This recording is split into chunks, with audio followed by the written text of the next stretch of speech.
on s'aime, c'est parce qu'on se dit qu'ensemble, il n'y a rien d'impossible. C'est impossible? Eh bien alors si c'est impossible, on va le faire.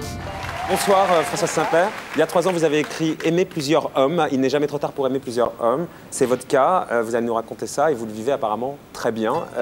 C'est pas du tout une maladie.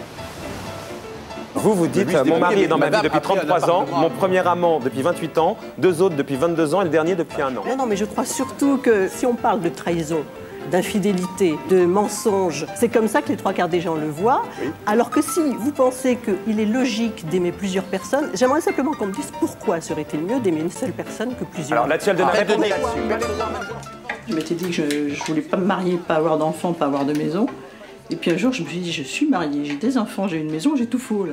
Et ça me pesait. J'ai même eu une période très bizarre où, quand j'allais faire les courses avec le caddie dans le supermarché, j'avais l'impression de ne pas être dans ma vie.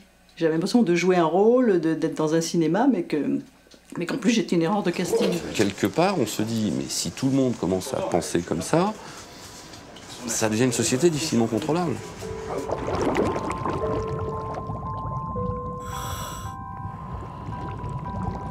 Ce que m'aura le plus appris cette vie, c'est ne croire rien de ce que tu n'as pas personnellement expérimenté.